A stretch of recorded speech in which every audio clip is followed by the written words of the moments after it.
You are watching Germantown Municipal Television, your source for everything Germantown.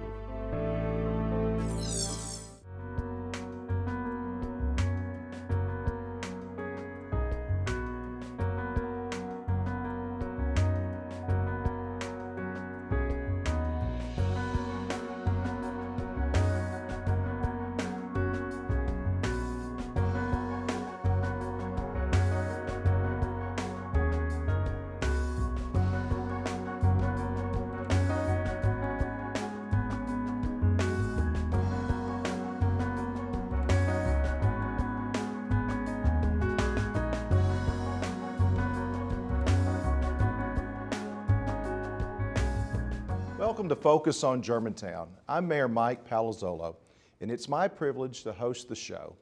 Each month, the focus is on city government and how it provides services and works with you, our citizens, to make Germantown a great place to live.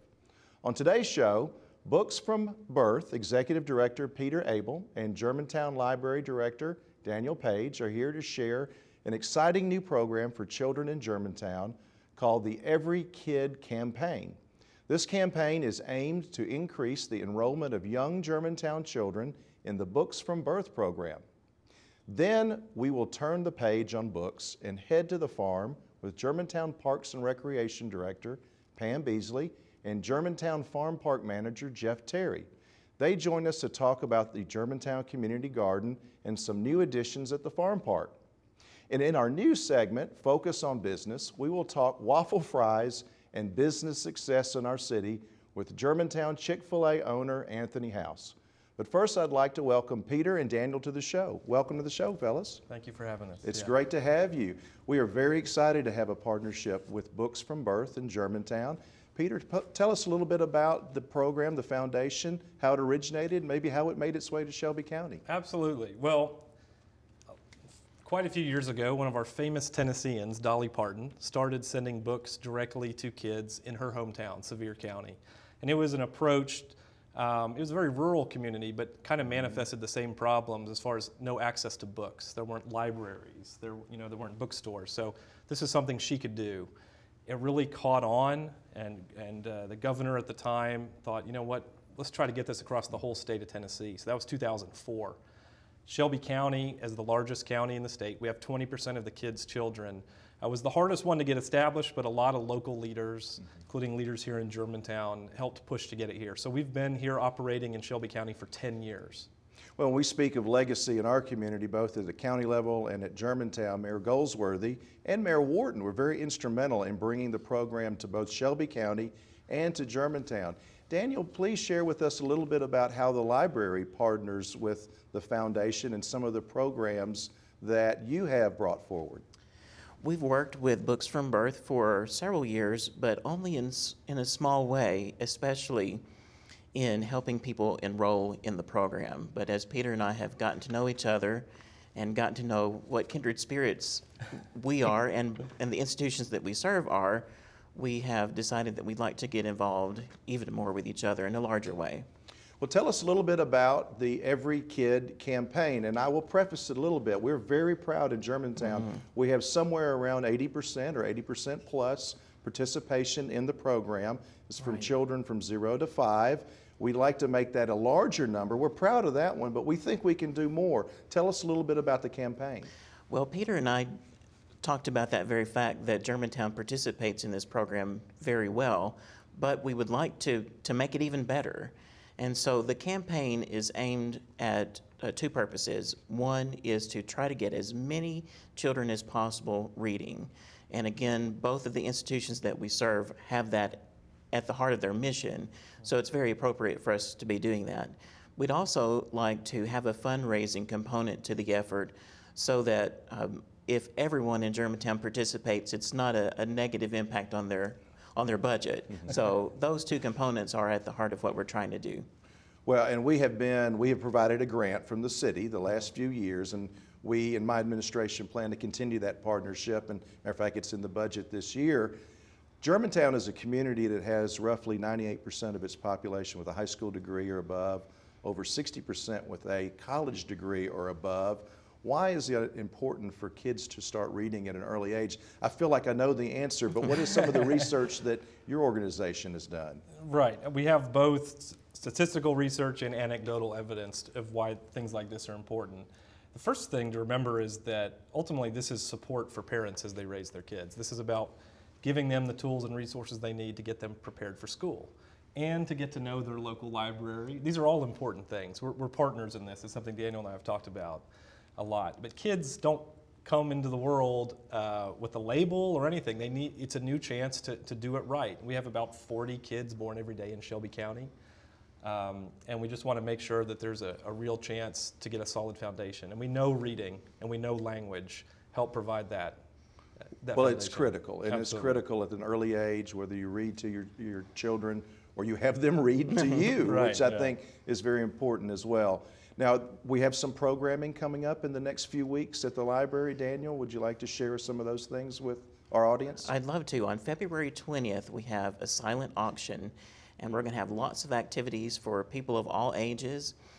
Representatives from Books from Birth will be there. Of course, the library staff will be there. We're going to have refreshments. We're going to have activities for kids.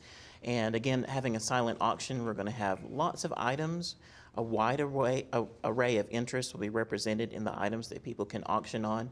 They can auction on the items beginning at that event that starts February the 20th at 6 p.m., but they have through the following Friday, which is February the 26th, to bid on those items. They can just come by the library anytime.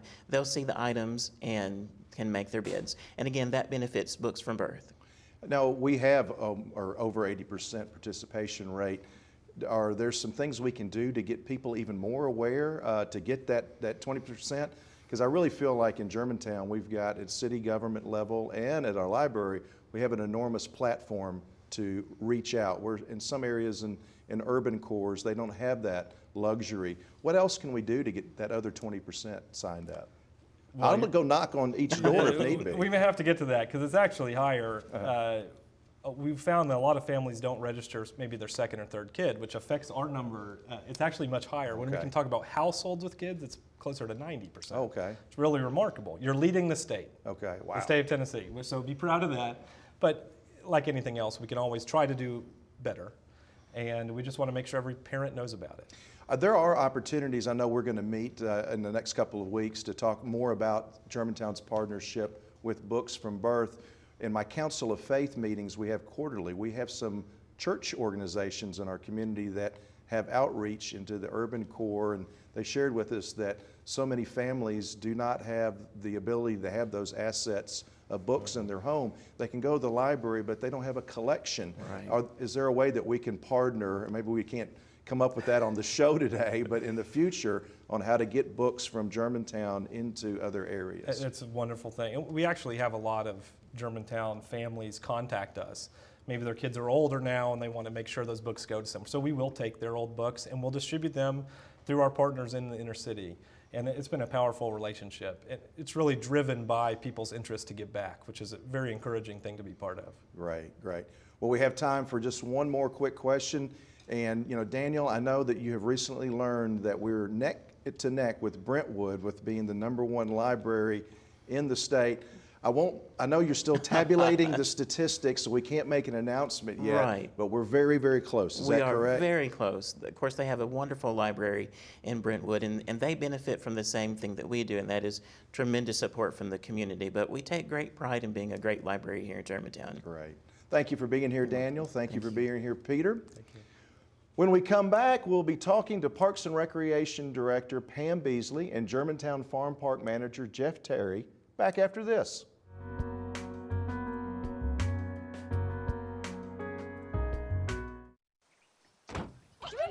They'll test you. Try to break your will. But however loud the loudness gets, however many cheese puffs may fly, you're the driver, the one in control. Stand firm. Just wait. And move only when you hear the click that says they're buckled in for the drive. Never give up till they buckle up. Cinderella found the pet that fits her perfectly. Tiana gave her pet the royal treatment. Belle found beauty where no one else did. And you can too. Share your heart. Share your love. Bring home your forever friend. Make a shelter pet part of your world. Happily Ever After begins at theshelterpetproject.org. You are watching Germantown Municipal Television, your source for everything Germantown. Welcome back to Focus on Germantown. With us now is Parks and Recreation Director Pam Beasley and Germantown Farm Park Manager Jeff Terry. Welcome, Jeff. Thank you. Welcome, Pam. Thank you. I've been waiting this entire show to say this. What's happening down on the farm? I'll let either one of you guys jump in on that. Pam? Down on the farm, we are moving into our 4th year of operation, Mayor, and this has certainly been a journey for the Parks and Recreation Department. It is unique in that, you know, our mission in the Parks Department is to enhance quality of life for our citizens, and the farm park really takes that venue to the next level and allows us not only to look at quality of life, but sustainable living and healthy living and about our food system and agriculture. And so it's been a great journey, and I think the community has really embraced what we're trying to do out there. Well, I tell you what, it is truly a jewel, and just like with anything at a farm, I think every time I visit, you see something new and different. And I kidded Farmer Jeff that we know each other well. My mother and I have been community gardeners for, this will be our 2nd season coming up. We're hoping that you would bring Olive, the mascot for the farm park. Please share your role at the park and maybe Olive and some of the other animals that we have there. Well, I'm the farm manager there, and I'm working primarily with all of the Garden Association members, but I do work with the animals there on the farm as well. And the story with Olive is that I have some friends with another farm. Olive had to go away from the city. She was not a city girl at all, and had to.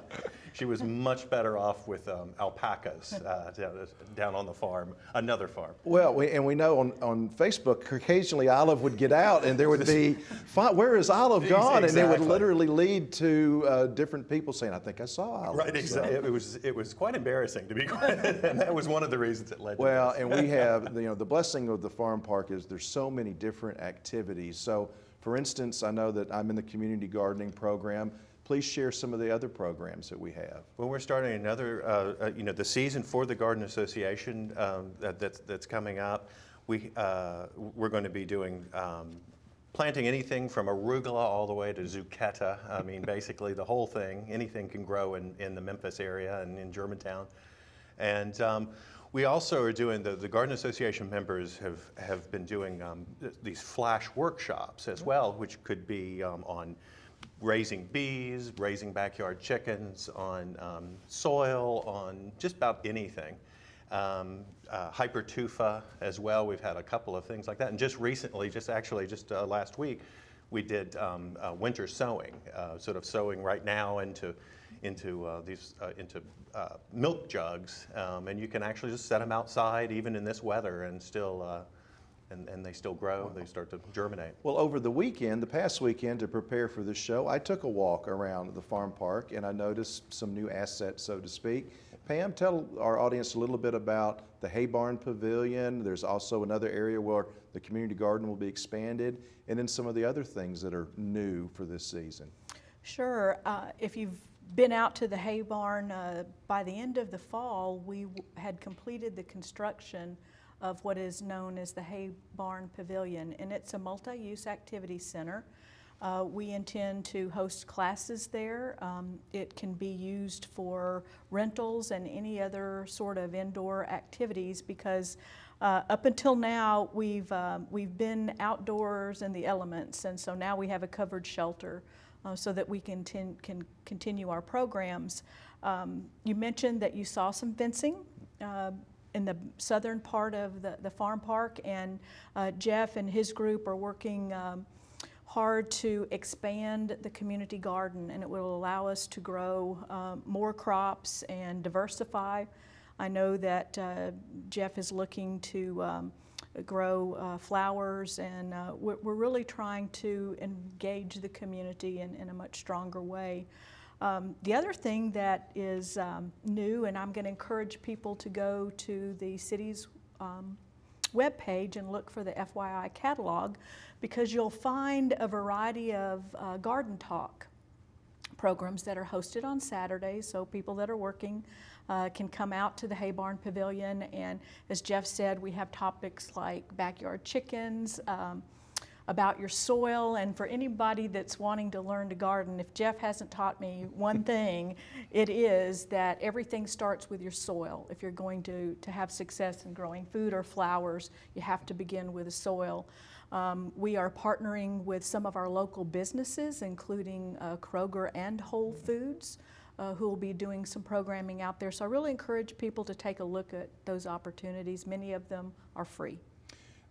With the expanded area for the community gardening, you do anticipate there'll be a demand? I know I just sent in my application for this year, but you feel there'll be other users as well? Absolutely. I definitely think that we should. The year before last, we had about 89 people. We had to cut it off, and so we're looking at probably being able to do at least 120 people, maxing out at that eventually.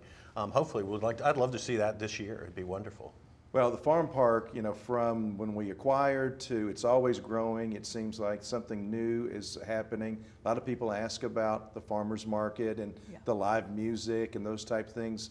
Are those some things, programming that we will continue to see at the farm park? Yes, Mayor. In fact, I need to mention there are several grassroots advocacy groups that support the farm in trying to deliver programs such as the farmers market, and we're gearing up now to begin our market for 2016 in June and go through July.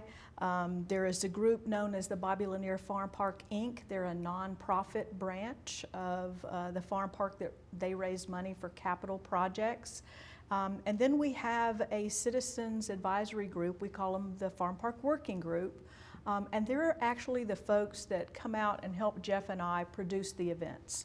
We're working to do a talent show in April, again the farmers market in June and July, and then finally everybody stay tuned for a huge fundraising event during August.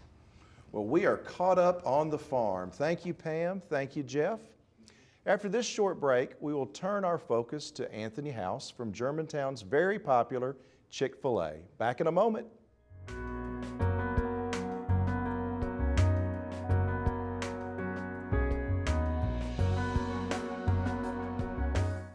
I think someone at my friend's school has this thing called autism. My friend's brother's son has autism. My neighbor's son has autism. My son has autism. Autism is getting closer to home. Today, 1 in 68 children is diagnosed with autism. That's about a 30% increase in 2 years. Learn more at autismspeaks.org/signs. You are watching Germantown Municipal Television, your source for everything Germantown. With us now is Anthony House, owner of the Chick-fil-A here in Germantown. Welcome, Anthony. Thank you, sir. Anthony, glad to be here. Well, it's good to have you. Anthony, I think I've been somewhat involved in service in Germantown somewhere around 20 years or so. And I think during that entire time, we've known each other. How long have you officially been in Chick-fil-A in Germantown? Well, I do feel like we've grown up together. We will actually celebrate 20 years in Germantown in October. Oh my goodness. Yeah, so wow. pretty amazing. You have seen much if you think about it. You were in the Walmart parking lot at one time. Yep. You were in the parking lot without Walmart for a great amount of time. Now you're in front of Baptist and some other neighbors. You've got an award-winning Greenway, and this is actually your second restaurant. I know I've kind of told a little bit of the story, but kind of help us understand what that 20 years has been like for you. Well, it's been an amazing journey. I just feel so thankful. I honestly tell people, I've been blessed beyond my ability. Chick-fil-A is an amazing company to be a partner with, and And I've just been so fortunate to be in the city of Germantown and have the level of support that I have from the community, but also Germantown, the city itself. You know, we went through those tough times when the Walmart pulled out, but amazingly, even during that, I did not have a single year that I was down in sales. Now that first year, I was just barely up, but I was up. So. Well, I tell you what, you know, you mentioned community and community partner, and thank you for that nice compliment about the city. You know, when we discussed maybe having a business segment, I said Anthony House Chick-fil-A is going to be our first guest. You have done so much for our community. You're involved in so many things. Matter of fact, the city has leaned on you at times to come to our Germantown Athletic Club to train some of our CSRs and our wait staff, in essence, on the Chick-fil-A way. Without giving up your trade secrets, how do y'all provide such good service? People are always amazed. Well, I think it's a couple of things. First off, you know, what drives the whole community involvement. You know, Chick-fil-A, our corporate purpose is to be a faithful steward of all that's entrusted to us, and to have a positive influence on all those that come in contact with Chick-fil-A. And so we are, you know, we have that challenge laid before us about having a positive influence, and so it just kind of comes natural for us to get outside those four walls and be inside and be involved in the community, and we reap great rewards from that. Now, you know, people will talk to me all the time about, you know, hey, what's your secret? Your folks are so great. They're so, and I'll kind of tell them I think it boils down to two things. You know, first off, the selection process of saying we are looking for those people that have a heart to serve, and so we're asking those kind of questions, trying to identify, is that person, you know, the type that we're looking for. And probably the second important thing is bringing them in, showing them our culture, you know, laying out those expectations for them early on about, hey, here's who we are. And we think that's kind of the secret. Well, it works because people are always talking about the pleasant experience at your restaurant. I went on the Greenway this past weekend. I walked up and down the Greenway. I came back afterwards, got my Chick-fil-A fix for the day. It was very healthy, and it was very, very pleasurable. I cannot let this show go by without asking, because I'm asked all the time in the community, how do they run that double lane through Chick-fil-A, and how many cars do you see in an hour? Because people are amazed how many at the peak restaurant breakfast time, how they go through so smoothly. Yeah. Well, we probably, you know, pretty regular up around 140 cars in an hour. So a car every 30 seconds would be 120 cars an hour. So we're doing better than that. You know, there's some little secrets of the trade back there. We have identifiers. So when you pull up in your car, as we're punching in your order, we'll have identifiers saying, you know, it's a black SUV, that type. And so we know when you pull to the window, if you're not driving a black SUV, then that's not your order. We need to look on down and see what matches up with your vehicle. So that helps. It's amazing. It's almost like FedEx, who's an expert in shipping. Well, you're an expert in getting people in and out. The logistics part of it is amazing, because I've never been in that line and had to wait an excessive amount of time. I'm glad to hear that. Not saying it doesn't happen. It does happen. But I will tell you, you know, like, you know, I'm going on 20 years, and for most of that time, I felt like I could hang with anybody that was up there. But just this year, my guys are kind of gently saying, you know, hey, we got this. It's their way of saying, you're slowing me down, kind of thing. So move out of the way, boss, so to speak. Right, in a nice way. Yeah. Well, let's talk a little bit about, you know, we have a award-winning Greenway that has a trailhead at your restaurant. And I know in certain circumstances, that might not be the best union to have all of our residents and their multiple trailheads, but they come, they'll park in your parking lot, and there's some auxiliary parking. Has it worked out well, or is it something that, you know, to us sometimes it's amazing that you can handle so much in a small space? Well, I think it's worked out great. You know, honestly, it was one of those things. I feel fortunate as we were, you know, laying out the plans for the property. One of the things that I was able to talk with Chick-fil-A corporate about was, you know, hey, here's where we are, here's what our community's like, you know, this is the trail, this is how we see ourselves being a partner with that trail. And so some of the design cues that they, came out of those conversations of saying, we want to be a good neighbor, we want to be part of this. And so we feel like overall, I mean, there are times where we're giving up some spaces, and you never like to give up spaces, but we think overall it's great for us. It's great to have those families. We're a family restaurant, so it's great to have those families. Do you have some of the people that use the Greenway become loyal customers? Oh, we've got a runners group that comes in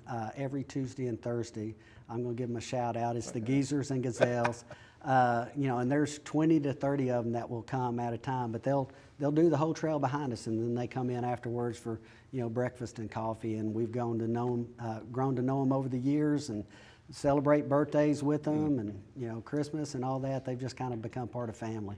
Well, I'll tell you what, and I will tell our residents, hopefully you'll do like the mayor does. I park as far away from the door as possible when I use the Greenway. When I use the restaurant only, I park as close to the door as possible. And so that way we're courteous, and right. So that the use is in a good way. I will also share with our audience that Anthony, Leadership Germantown alum, host each one of our Leadership Germantown Alumni Association breakfasts, and allows us to use the restaurant. Just actually less than a minute. Anything you'd like to share with the community about Chick-fil-A? Any news on the horizon, or any new sandwiches or milkshakes? We got some new products that I'll speak to. First off, we've just rolled out what's called a superfood, and not without controversy, because one of the old favorites is going away, our coleslaw. But it's called a superfood. It's kind of aimed at the health conscious, like our mayor. It's kale, broccolini, dried cherries, pecans, and a maple vinaigrette dressing. It's really good. Now, at first, kale, I'm kind of like, but it's really good. So that's a new addition. We were actually a test market for the breakfast. We had the largest breakfast market in the chain for Chick-fil-A here in the Memphis area. And so we've rolled out some new products with that. And then this summer, we're having the peach shake make its return. A lot of people love the peach shake, and so it'll be back for the summer. Well, you heard it first here. Thank you, Anthony, for being a guest today. Thank you, sir. Appreciate it. I'd like to thank all of my guests for being here, and thank you for taking the time to focus on Germantown. If you'd like more information about this or any other show on Germantown Municipal Television, please visit www.gmtvonline.org. We'll see you when Focus on Germantown returns next month.